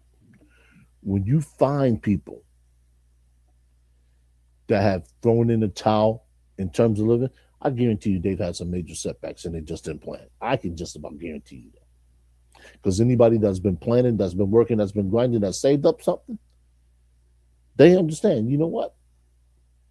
I got this right here I can rest on. I can sit back and I can figure out my next move because I built that cushion, and I'm gonna be okay. I'm gonna be okay. Those who have it, you know. Well, one of the things I always say, and somebody who's kind of studied social media and stuff over the years, I look at it. Other people, they're driven by sadness, and they respond to sadness. And we've talked about this before. Somebody die, they all over that. Uh, Somebody laid up in a hospital, near death, they all over that. But when someone's contributing to success or got a business venture or something, that don't move them one bit. Uh, which is crazy. The same people who could be entrepreneurs, who could like, okay, I need this to support my business and all that. People won't do it. They won't contribute, but they'll contribute to death. Mm-hmm. And it's a reason. Uh, I don't know who said it, but it might have been the Honorable Louis Farrakhan or something. Might have been the Honorable Elijah Muhammad. Like a lot of us are mentally dead. Yeah, I think that's the problem with people focus on because you can't move. You can't move nothing if you're mentally dead. If your focus is always on that instead of people prospering or trying to build, and you have nothing to give to that, then what direction you can go? And then the whole self hate component. And I guess I missed the part of it. And I was actually when you logged in the studio, Herb. I know Carnell had posted something about I guess some party that happened in Niagara Falls, and they started charging $50. And I Yeah, was listening yo, to, that was wild, man. yeah, I was listening. I didn't see all the banter and all that stuff that led up to it, but I was listening to shout out to Percy Hilson Jr., who was kind of breaking it down, and I was listening to his video. He said he normally don't do that, but how people was in an uproar that they started charging whoever the guy was that started $50. Yeah. I don't think the place exists, but that being said,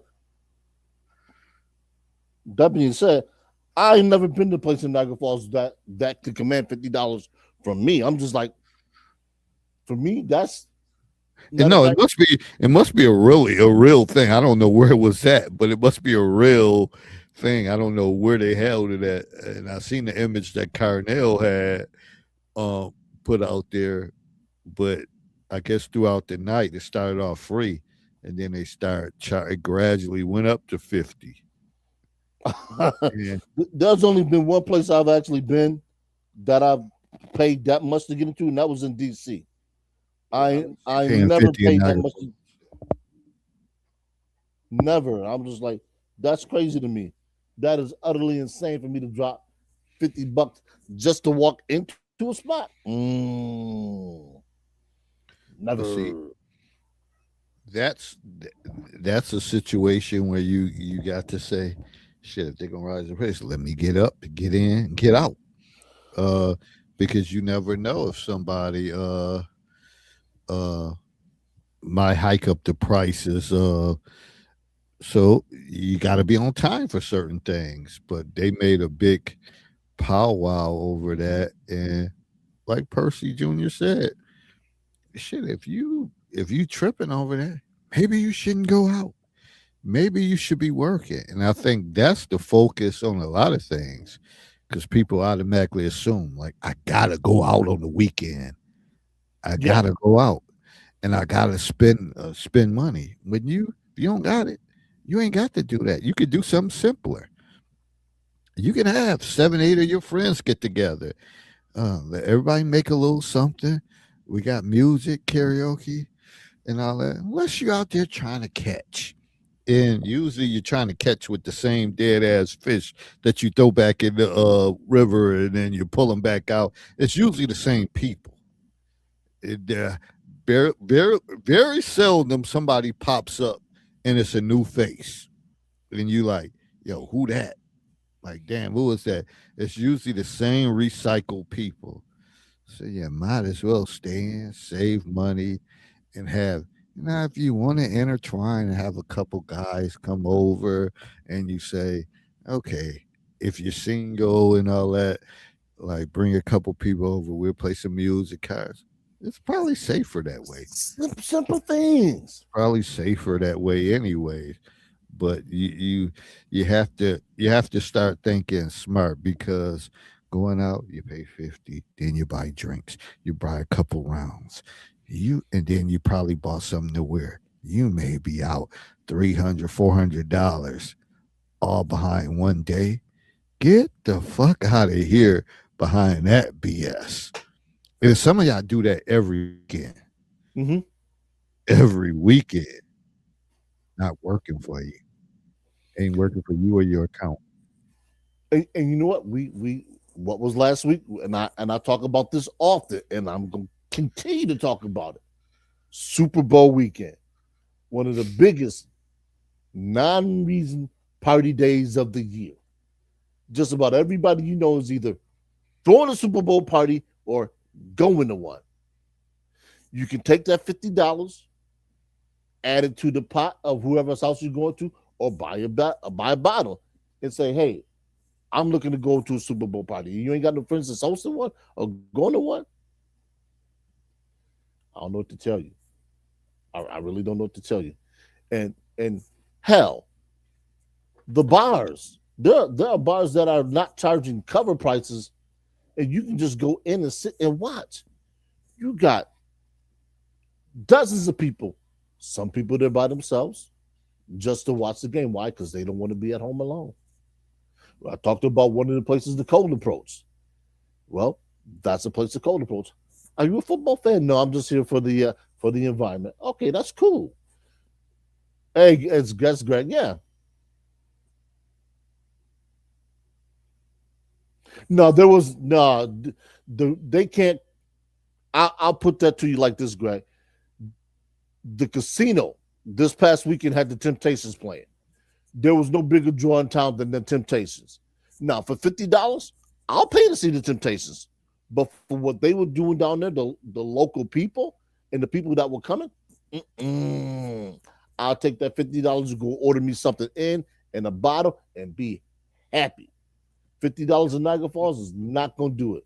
I'm sorry if that offends some people's good taste and good sensitivities, but it ain't happening. Not for this household. And I could spare the $50. I'm just not doing it on principle because there ain't nobody in the city that I want to see that I can't call up and see them outside the bar and go take that $50 and go take them to the movies or go take them out to dinner or to something to eat. Sorry, no can do. What the Hall and Out say? I can't do that. No, I can't go for that. But I mean, that's what people with no aspirations.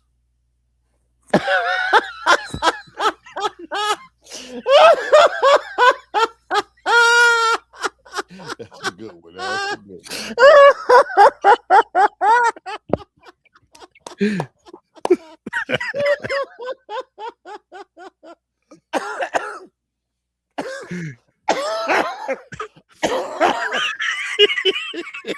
That's funny as hell, man. Hold on, let me get my composure. That's a good one, Greg. That's Yeah, a this good is one.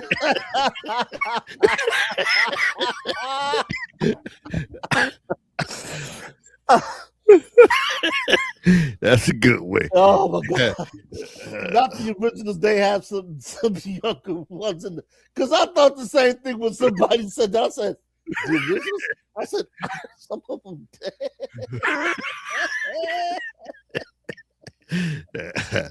That's a good one. Oh, but yeah, I mean, but at least, at the casino, you have the atmosphere and the ambiance.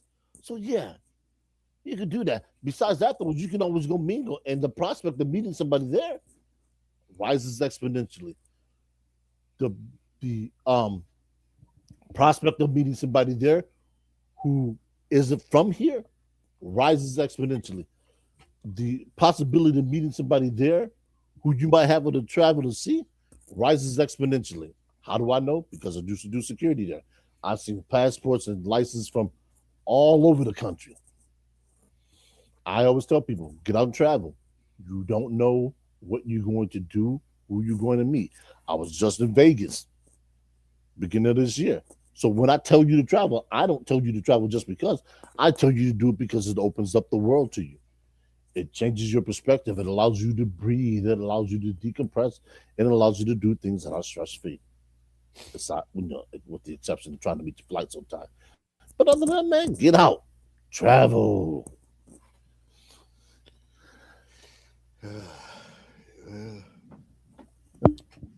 That's a good one. It's so many variables that connect to rejection, and again, like I opened up and said, that it's a universal thing. Everybody has faced Yeah. rejection. So the bottom line is how you handle anything. You get knocked out. It's a matter of how you get up and deal with it. Uh, is that the end all be all when we equate it to sports and boxing? You get knocked out. Is your career over, or do you come back, study tape, and figure out what you did wrong and say, "Shit, this ain't gonna never happen to me again." Uh, and that's what it is with job interviews and all that stuff. If you an engineer and you're gonna went on a interview and you ain't get it, well, certainly you want to find some engineer in your city that's put in work, that got experience, and you want to reach out to them. And you don't have to, in this day and age, you don't have to struggle with that. You can go on social media, you can go on LinkedIn and find people, and you can message them, and hopefully you get some the dialogue and communication back that they'll say, "Yeah, I'm willing to meet with you," and you can talk to them. And you got to do whatever you can because this is a competitive world. So all of the people think that, oh, that's my homeboy, my homegirl, and all that stuff. Y'all competing. Either y'all competing for some jobs, or y'all competing for the same man, same women. You in competition. And some of you will say, I don't compete with nobody. I don't do this or that. You're a liar. And I'll keep saying that because you're in competition. Because let it be uh and I'm just gonna say for guys, let you be out somewhere and some beautiful unknown one walking. All the guys' tongues gonna be wagging. Like, yo, who is that? Figuring how could I get that competitive edge to get with her, especially if you know, oh, she just moved here. She don't know nobody. She's in town. She just moved. Yep. Everybody's gonna be trying to jockey for position. And that's the same thing. It happens. That's why some of you still go out on a regular basis because y'all looking for that knight in shining armor to come through, or some woman to come through that you ain't seen, and you want to shoot your shot. But again, some of you are not equipped to shoot your shot, so you just out wasting and spending money, that $50 or whatever, uh, and it just add up, and something else is probably not getting paid because you're doing that. And it's all rejection. It's all rejection. And I keep saying a lot of rejection come from your younger years. And it just it's how you feel about yourself, your self identity, your self concept, and all of that stuff that you're able to break it, but you gotta find a way to win. Gotta get a couple wins behind your belt. But it's definitely, and I'm not sitting here saying like I'm a guru because certainly I faced many rejections.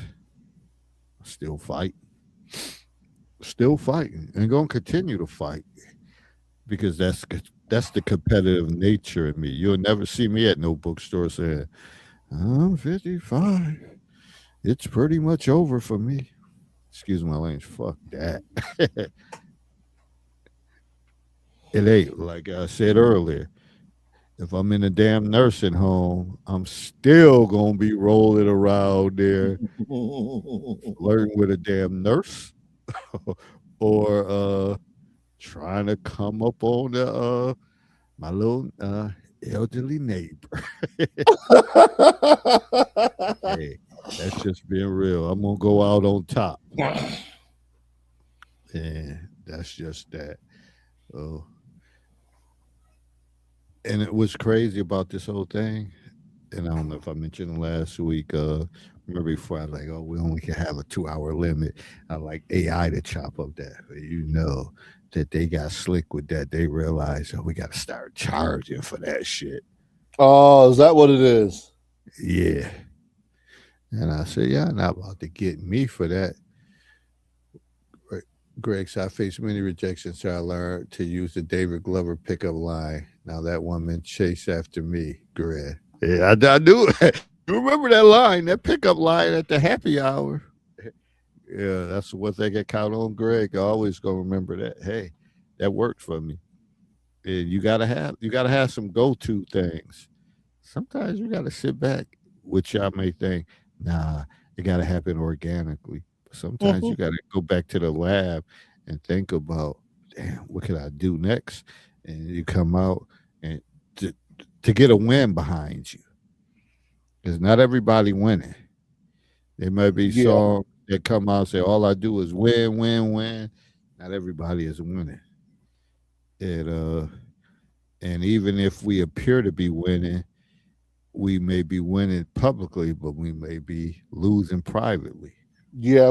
Yeah. A lot of people don't realize that winning has its own toll. I don't care who you are, no matter what you do. There are some things that you can partake in that cost you, and the cost sometimes is not worth it. And when you start to realize certain things, you start to say, okay, you know what? I'm not going to be able to do what they're asking for. I can't afford. And there's nothing wrong with that. There's nothing wrong with realizing where where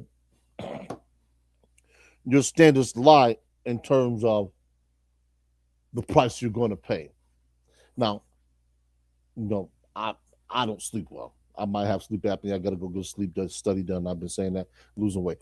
I'm willing to pay the price for lack of sleep for the income that I'm getting now because I realize this is going to set me up later in life. That's the price I'm willing to pay. However, you got some people that want you to go with them to places where you know what the reputation is, and they say, "Oh, don't pay any attention to that." Are you crazy?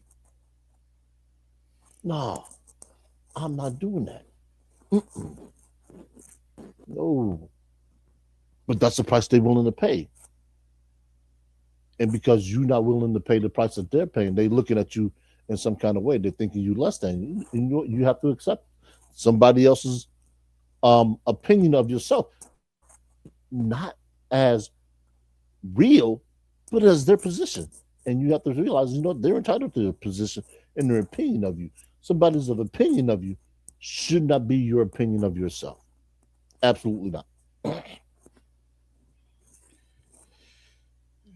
So, as we travel through this road of self help, because it's always self help for everyone, no one has the magic blueprint. And again, not to throw shade at churches and all that stuff. Just because you go there, don't mean that your fate is going to be sealed in a positive way. You have to have other options to uh, to fight this blight. But we're gonna close out this conversation. Yeah, always moving forward, always thinking progressive, and always thinking about little things that lead to big things, and little conversations lead to big conversations about things that really is deeper than what we it may be seen. Rejection. Nobody probably thinks about that shit on a regular basis. Like, damn, when was my first rejection? When did I take an L? And, that might be the proper word. People now like taking an L. Uh, but certainly, a lot of us have taken a lot of L's in life. Eh, but the ones that get up and keep fighting, just gotta keep fighting. Gotta keep fighting. Gotta get a win. Eh, hey, I know I'm gonna keep fighting. I'm gonna keep fighting. I'm gonna find a way to win no matter what. So, with that being said, on my part with us, hey, understand that rejections is a part of life. Sometimes you have day to day rejections. The bigger thing is how do you respond to them? How do you get up from them? What have you learned? What tools you have put in place to move forward? Because if you let that be the major setback and destroy you, man, you're gonna be done. Finished product. You're gonna be like that 55-year-old man said, I'm pretty much done. No one wants me at 55. You're gonna be done. Self defeated. Nah. You're gonna have to do. You're gonna have to come back. You're gonna have to come with something bigger and better to destroy me, to slay me. I'm gonna keep figuring it out. Big Bad Wolf, what's your closing comments? Laces forward. Lucy's not always going to be around to pull the ball from in front of you when you attempt the field goal. So as long as the laces are forward, you got a shot to make it. Don't be deterred by your failures. Only be encouraged by them. Yes, sir, Cowboys. You already know. This is just regular freestyle. But yeah, don't be deterred by your failures, man. Only be emboldened by them, and keep moving forward. Because backwards is a sign of defeat. Forward is a sign of progress. Keep stacking those bricks one by one, day by day, and eventually you'll get there. Before we close out, I got a read Greg comment. Said, David, are we teaching young kids not to worry about what others are thinking about them? We need to learn that early to be able to do what Herb was saying when we are older. Oh, I'm always teaching. You can't worry about them. You got to focus on what you got to do. The message is always, hey, you in middle school, but some of y'all gonna go separate to high schools. Mhm. You're not always gonna be in the same place. You Yeah. can't worry about that. All your situations is different. Uh, you may have some similarities, but it's always different. So that message is always being put out there, and it's whatever they do with that message. But we also have to understand that we could give them a message at school, but that don't mean they receiving the same message at home Right. or what they see when they get off the school bus in the community. So it's always an uphill battle. But there's some that'll gravitate to you, and your word would mean more than anything because it's a consistent word, and those the ones that have a breakthrough, and they keep pushing forward. You can't save everybody, but if you can save one or two, hey, that's what you got to go with. The hope is that it all multiply. But with that said, ooh, okay, you said excellent, David. Now can you teach Herb to root for a real football team? Grand. Have a great week. And Cowboys through and through. That ain't happening. Cowboys ain't too far off like anybody's. For like Seattle won this year. They ain't not no juggernaut to repeat or whatever the case is. They just had a New England team that was Overmatched. younger, yeah, Yeah. overmatched and all that stuff. But I ain't sold on them. Seattle next year might be freaking 9-8. That's just the nature of this game. Whatever. I'm Yeah. looking for the Rams to retool and come out. Hey, if Buffalo could get any breaks, it might be the Rams and Buffalo in the Super Bowl. You heard it first. Said go Lions. Yeah, Lions should have been there before Seattle. Lions was scheduled to be there. But when you lose certain pieces, like they lost their defensive coordinator, lost their offensive coordinator, that's what Hard to happened. come back from that. They just couldn't come back, and that's unfortunate. It's the missing pieces, or whatever. Yeah. So we'll see. But with that said, we out. On to the next one. Everybody have a great week. Be safe. Be well. Be whatever the weather brings you, warm, cold, or whatever. Who knows? I did see a clip or something about some storms, and then it was gone, and I have to go back to see where this storm coming to, because we know we're gonna get another one somewhere. Always do. Mother Nature's kiss goodbye to the next cold snap. But all right, good people, appreciate you all. We out. On to the next one. See you Take next care. time. Peace.